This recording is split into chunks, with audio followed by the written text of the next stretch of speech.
नमस्कार दोस्तों, imperial agro classes में एक बार फिर से आपका स्वागत है। दोस्तों आज हम पढ़ने वाले हैं एनिमल हस्बेंड्री यानी कि पशुपालन और दुग्ध विज्ञान आज हम पढ़ेंगे।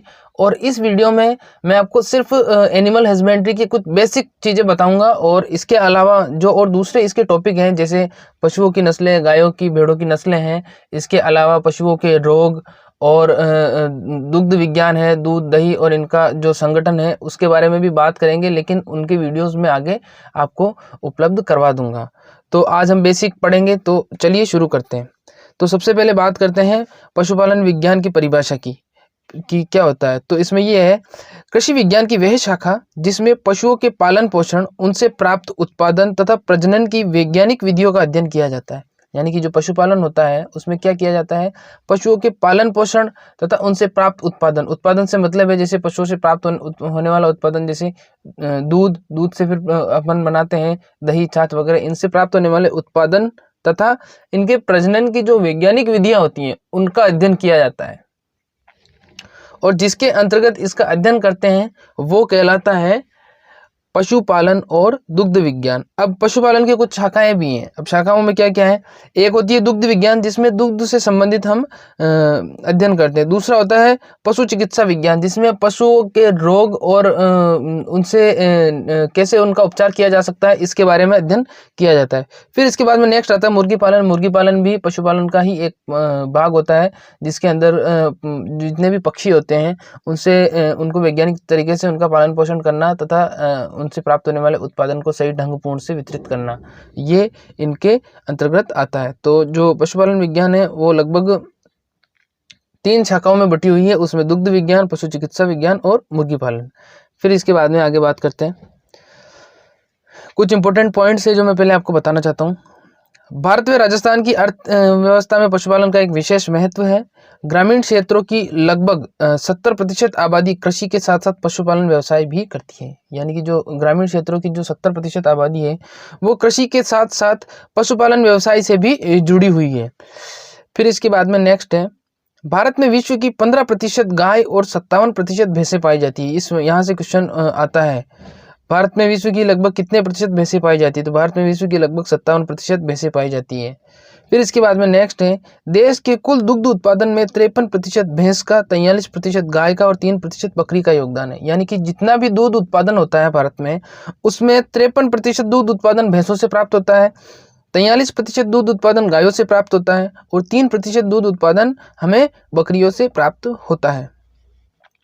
फिर इसके बाद में नेक्स्ट है, भारत में विश्व की उन्नत नस्ल की गाय और भैंसें पाई जाती है। यानी कि जो सबसे उन्नत नस्ल की गाय और भैंसें पाई जाती हैं वो भारत में पाई जाती हैं।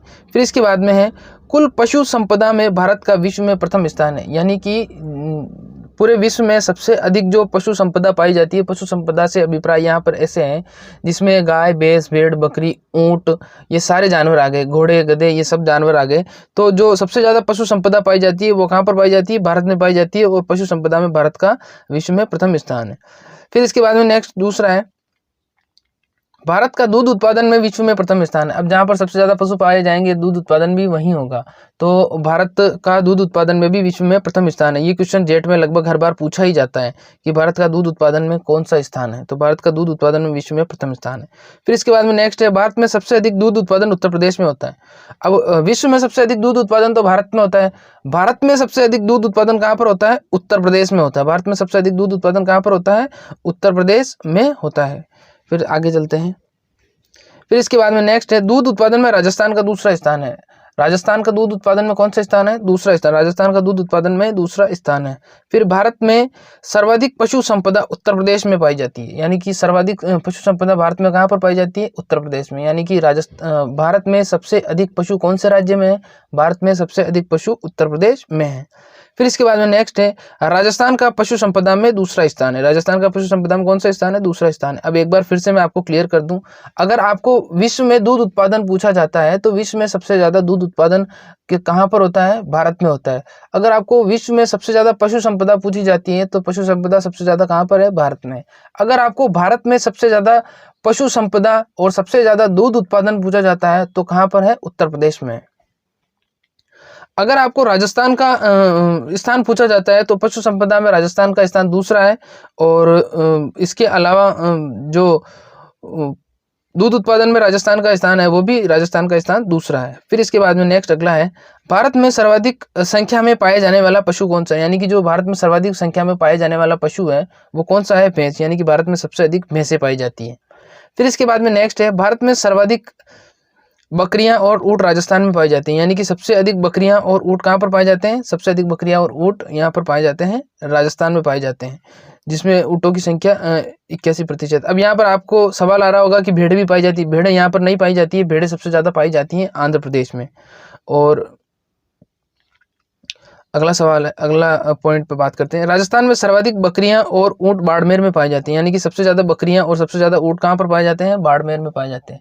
सबसे ज़्यादा बकरियां और ऊंट कहाँ पर पाए जाते हैं, बाड़मेर में पाए जाते हैं। फिर इसके बाद में नेक्स्ट क्वेश्चन, एशिया की सबसे बड़ी ऊन मंडी कहाँ पर है, बीकानेर में। मोस्ट इंपोर्टेंट सवाल है, ये आता ही रहता है।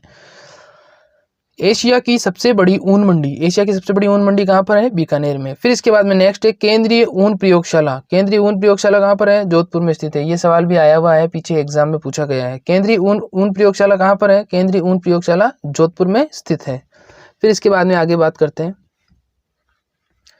ऊन विकास बोर्ड, ऊन विकास बोर्ड भी कहाँ पर है, जोधपुर में है। अगर आपसे पूछा जाता है कि ऊन विकास बोर्ड कहाँ पर है, तो जोधपुर में है। केंद्रीय ऊन प्रयोगशाला है तो कहाँ पर है, वो भी जोधपुर में है। फिर इसके बाद में नेक्स्ट बात करते हैं, राजस्थान में सर्वाधिक पशु संपदा कहाँ पर है, राजस्थान में सर्वाधिक पशु संपदा बाड़मेर जिले में, यानी कि राजस्थान में सर्वाधिक पशु कहाँ पर पाए जाते हैं, राजस्थान में सर्वाधिक पशु पाए जाते हैं बाड़मेर जिले में। फिर इसके बाद में नेक्स्ट है, राजस्थान में न्यूनतम पशु संपदा कहाँ पर है, न्यूनतम पशु संपदा धौलपुर में, यानी कि सबसे कम, जो राजस्थान में सबसे कम पशु पाए जाते हैं वो कहाँ पर पाए जाते हैं, धौलपुर में पाए जाते हैं। तो न्यूनतम पशु संपदा तो धौलपुर में है, और सर्वाधिक पशु संपदा पूछा जाता है तो सर्वाधिक पशु संपदा कहाँ पर है, बाड़मेर में है। फिर इसके बाद में नेक्स्ट है, राजस्थान में सबसे अधिक पशु घनत्व वाला जिला डूंगरपुर है, यानी कि राजस्थान में सबसे अधिक पशु घनत्व वाला जिला कौन सा है, डूंगरपुर है। कि पशु घनत्व से, घनत्व का मतलब यहाँ पर यह होता है कि 1000 मीटर में पशुओं की संख्या कहाँ पर ज़्यादा है, तो 1000 मीटर में पशुओं की सबसे ज़्यादा जनसंख्या कहाँ पर है, डूंगरपुर में, इसको घनत्व बोला जाता है। तो सबसे ज़्यादा पशु घनत्व वाला जिला कौन सा है, डूंगरपुर है। फिर इसके बाद में राजस्थान में सबसे कम पशु घनत्व वाला जिला कौन सा है, जैसलमेर, यानी कि 1000 मीटर में सबसे कम पशुओं की संख्या कहाँ पाई जाती है, जैसलमेर में पाई जाती है। एक बार फिर से समझ लो इसको, आपको सबसे अधिक पशु घनत्व पूछा जाता है, अधिक घनत्व का मतलब है कि 1000 मीटर में सबसे ज्यादा पशु कहाँ पाए जाते हैं, तो आपको जवाब देना है डूंगरपुर।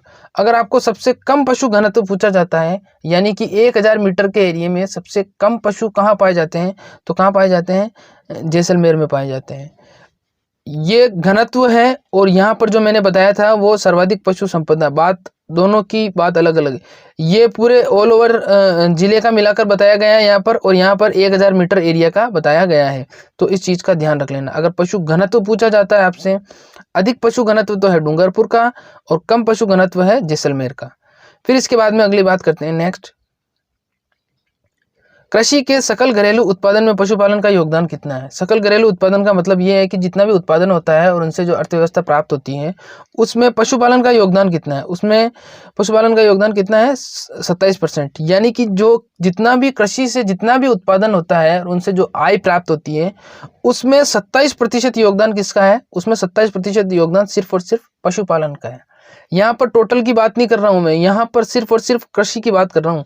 यानी कि कृषि से जितनी आय प्राप्त होती है उसमें से 27% आय सिर्फ और सिर्फ पशुपालन की होती है। कृषि से जितनी भी आय प्राप्त होती है, जितना भी उत्पादन होता है, उसमें से 27% सिर्फ और सिर्फ किसका होता है, पशुपालन का होता है। अगर सिर्फ सकल घरेलू उत्पादन में पशुपालन का योगदान पूछा जाता है तो ये 4% होता है। अगर सिर्फ सकल घरेलू उत्पादन में पशुपालन का योगदान पूछा जाता है तो ये सिर्फ 4% होता है। फिर इसके बाद में नेक्स्ट आगे बात करते हैं, प्रत्येक पशुगणना 5 वर्ष में कराई जाती है। यानी कि जब मनुष्य की जैसे मनुष्यों की जनगणना होती है, वैसे ही पशुओं की भी गणना कराई जाती है। तो जो पशुओं की गणना कराई जाती है वो प्रत्येक 5 वर्ष में कराई जाती है, जबकि मनुष्य की जो गणना कराई जाती है वो करवाई जाती है प्रति 10 वर्षों में। तो जो पशु गणना 5 वर्ष में कराई जाती है, और पशु गणना का जो कार्य करवाया जाता है वो करवाया जाता है राजस्थान राजस्व मंडल अजमेर द्वारा। ये राजस्व मंडल जो विभाग है, ये राजस्थान का राजस्व मंडल जो विभाग अजमेर में है, और इसके द्वारा प्रति 5 वर्षों में पशु गणना करवाई जाती है। फिर इसके बाद में नेक्स्ट है कुछ इंपॉर्टेंट पॉइंट, केरल में कम ऊंचाई की गाय पाई जाती है जिसे मिनिएचर या वेचूर कहते हैं। ये गायें बहुत कम हाइट की होती हैं और छोटी सी होती है साइज में, और इन गायों को क्या कहा जाता है? इन गायों को मिनिएचर गाय या वेचूर गाय भी कहते हैं। तो ये सवाल भी पूछा जाता है कि मिनिएचर या वेचूर गाय किसे कहा जाता है और ये कहाँ पर पाई जाती है? तो केरल में कम ऊंचाई की जो गाय पाई जाती है उन्हें क्या कहते हैं? मिनिएचर या वेचूर गाय कहते हैं। फिर इसके बाद में नेक्स्ट है, ब्राजील में गाय की गिर नस्ल को ब्राह्मण कहते हैं। यानी ब्राजील में जो गाय ब्राजील में गिर नस्ल जो पाई जाती है गाय की,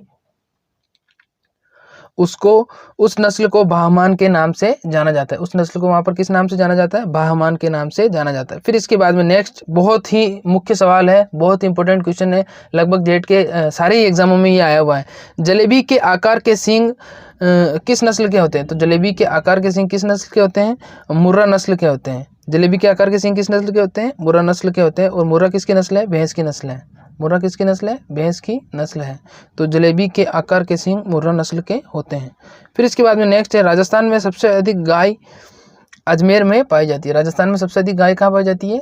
गिर गाय कहाँ पाई जाती है? अजमेर में पाई जाती है। राजस्थान में सबसे अधिक गिर गाय कहाँ पर पाई जाती है? अजमेर में पाई जाती है। ये AA में आया हुआ क्वेश्चन है और आपके जेट में भी आ सकता है। गिर गाय सबसे ज़्यादा कहाँ पाई जाती है? गिर गाय सबसे ज़्यादा पाई जाती है अजमेर में। देसी नस्लों में जो सबसे अधिक दूध उत्पादन होता है, देसी नस्लों में जो सबसे अधिक दूध उत्पादन होता है वो गिर गाय का होता है। ठीक है, तो सबसे अधिक गिर गाय कहाँ पाई जाती है? अजमेर में पाई जाती है। फिर इसके बाद में नेक्स्ट बात करते हैं, जो मेवाती नस्ल की गाय होती है, मेवाती नस्ल की जो गाय होती है उसका दूसरा नाम क्या है? कोसी। मेवाती नस्ल का दूसरा नाम क्या है? उसको कोसी भी कहते हैं। फिर इसके बाद में नेक्स्ट है, गाय के दूध का पीला रंग किस कारण होता है? गाय के दूध का पीला रंग किस कारण होता है? कैरोटीन प्रोटीन के कारण होता है। जब आप देसी गाय का जो दूध होता है उसका जब आप दूध निकालते हो तो उसमें हल्का हल्का पीला रंग दिखाई देता है। तो वो किसके कारण दिखाई देता है? कैरोटीन के कारण दिखाई देता है। कैरोटीन प्रोटीन होती है जिसके कारण दूध का रंग हल्का पीला दिखाई देता है। ये भी बहुत इंपॉर्टेंट सवाल है, आता है। फिर इसके बाद में नेक्स्ट है, दूध का सफ़ेद रंग केसिन प्रोटीन के कारण होता है। यानी कि जो दूध हमें सफ़ेद दिखाई देता है वो किस कारण दिखाई देता है? केसिन प्रोटीन के कारण हमें दूध सफ़ेद दिखाई देता है। ये भी इंपॉर्टेंट सवाल है। फिर इसके बाद में नेक्स्ट है, सर्वाधिक दूध उत्पादन मुर्रा नस्ल की भैंस का होता है। अगर देसी नस्लों में पूछा जाए या भैंसों की नस्ल में पूछा जाए तो सर्वाधिक जो दूध उत्पादन होता है वो मुर्रा नस्ल की भैंस का होता है। फिर इसके बाद में नेक्स्ट है, सर्वाधिक जो वसा पाई जाती है वो भदावरी नस्ल की भैंस में पाई जाती है। जो भदावरी नस्ल की भैंस होती है उसका उत्पत्ति स्थान और वितरण देखा जाए तो उत्तर प्रदेश का भदावर क्षेत्र इसका उत्पत्ति स्थान और वितरण क्षेत्र माना जाता है। और इसकी जो दूध होता है उसमें वसा की मात्रा सर्वाधिक होती है 13%। तो सबसे अधिक वसा किस नस्ल के दूध में पाया जाता है? गाय की जो भैंस की जो भदावरी नस्ल होती है उसमें 13% वसा पाई जाती है। फिर इसके बाद में नेक्स्ट है, सानेन नस्ल की बकरी को दूध की रानी भी कहा जाता है। जो सानेन नस्ल की बकरी होती है उसको क्या कहा जाता है? दूध की रानी भी कहा जाता है। सानेन नस्ल की बकरी को दूध की रानी भी कहा जाता है। फिर इसके बाद में नेक्स्ट क्वेश्चन है, दूध हल्का मीठा किसके कारण लगता है? लैक्टोज, जिसको कार्बोहाइड्रेट कहते हैं। जब कच्चा दूध आप पीते हो तो पी के देखते हो तो उसमें हल्का सा मिठास होती है। वो मिठास किस कारण होती है? लैक्टोज के कारण वो मिठास होती है। और उस लैक्टोज का दूसरा नाम क्या है? कार्बोहाइड्रेट। अब आपसे सवाल वहां पर ऐसे भी पूछा जा सकता है, निम्न में से दूध का लैक्टोज क्या कहलाता है? या दूध में पाए जाने वाले कार्बोहाइड्रेट का क्या नाम है? तो दूध में पाए जाने वाला कार्बोहाइड्रेट क्या होगा? लैक्टोज होगा। लैक्टोज के कारण ही दूध क्या लगता है? मीठा लगता है। चलिए आगे बात करते हैं अब। फिर इसके बाद में नेक्स्ट है, चोकला भेड़ की सींग रहित नस्ल है। जो चोकला नस्ल होती है भेड़ की जो चोकला नस्ल होती है जिसको राजस्थान की मेरिनो भी बोला जाता है, और इसका जो उत्पत्ति स्थान और वितरण है वो सीकर, चूरू और झुंझुनू क्षेत्र है। तो जो भेड़ की चोकला नस्ल होती है वो सींग रहित नस्ल होती है। चोकला नस्ल की भेड़ को राजस्थान की मेरिनो भी कहते हैं। यानी कि जो चोकला नस्ल की भेड़ होती है उसको राजस्थान की मेरिनो भी कहते हैं। चोकला नस्ल राजस्थान के सीकर, चूरू और झुंझुनू क्षेत्रों में पाई जाती है। क्वेश्चन वहां पर आ सकता है, चोकला नस्ल का उत्पत्ति स्थान और वितरण बताइए। तो चोकला नस्ल का उत्पत्ति स्थान क्या होगा? सीकर, झुंझुनू और चूरू क्षेत्रों में पाई जाती है। फिर इसके बाद में नेक्स्ट है, कराकुल नस्ल की भेड़ मांस व पेल्ट हेतु पाली जाती है। कराकुल नस्ल की जो भेड़ होती है वो किस लिए पाली जाती है? वो मांस व पेल्ट हेतु पाली जाती है। दोस्तों, अगर वीडियो आपको पसंद आ रही है तो प्लीज़ वीडियो को लाइक करना और कमेंट करके बताना और चैनल को सब्सक्राइब करना प्लीज़। दोस्तों, बड़ी मेहनत से वीडियो बनाता हूँ, प्लीज़ वीडियो को लाइक करना। फिर इसके बाद में नेक्स्ट है, कराकुल नस्ल की जो भेड़ होती है वो मांस और पेल्ट के लिए पाली जाती है। पेल्ट का मतलब होता है खाल, यानी कि जो कराकुल नस्ल की भेड़ होती है उसकी खाल बहुत ही मुलायम और सुंदर होती है, इसलिए उसको पेल्ट के लिए पाला जाता है। तो पेल्ट के लिए कौन सी नस्ल को पाला जाता है? पेल्ट के लिए पाला जाता है कराकुल नस्ल को। फिर इसके बाद में नेक्स्ट है, मेरिनो नस्ल की भेड़ में नर में घुमावदार सींग और मादा भेड़ें सींग रहित होती है। अब क्वेश्चन वहां पर ऐसे पूछा जाएगा, निम्न में से किस नस्ल में नर में घुमावदार सींग और मादा भेड़ें सींग रहित होती है? तो इसका राइट आंसर क्या हो जाएगा? इसका राइट आंसर हो जाएगा मेरिनो। मेरिनो नस्ल में नर में घुमावदार सींग और मादा भेड़ें सींग रहित होती है। फिर इसके बाद में नेक्स्ट है, मेरिनो नस्ल का उत्पत्ति स्थान कौन सा? तो मेरिनो नस्ल का उत्पत्ति स्थान कौन सा है? स्पेन। मेरिनो नस्ल का उत्पत्ति स्थान स्पेन होता है, स्पेन है। फिर इसके बाद में सर्वाधिक ऊन उत्पादन मेरिनो नस्ल का है। सर्वाधिक ऊन उत्पादन किस नस्ल का है? सर्वाधिक ऊन उत्पादन मेरिनो नस्ल का है। मेरिनो, पीछे 9 लिखा हुआ आ रहा है, देखो यहाँ 9, तो इसका ऊन उत्पादन कितना हो जाएगा? 5 से 9 किलोग्राम के बीच में एक वर्ष में ये ऊन उत्पादन देते हैं। 5 से 9 किलोग्राम तक ऊन उत्पादन देती है मेरिनो नस्ल। दोस्तों आज की वीडियो में बस इतना ही। अगर ये वीडियो आपको पसंद आई तो प्लीज़ वीडियो को लाइक करना, कमेंट करना और इस वीडियो को शेयर करना। आपको पूरा कोर्स ऑनलाइन अवेलेबल करवाया जाएगा, बिल्कुल निःशुल्क अवेलेबल करवाया जाएगा। तो वीडियो को पूरा देखने के लिए आपका बहुत बहुत धन्यवाद। प्लीज़ चैनल को सब्सक्राइब करना और आगे अगर आपको किसी और टॉपिक पे, स्पेशल टॉपिक पे वीडियो चाहिए तो वो कमेंट करके मुझे ज़रूर बताना। धन्यवाद।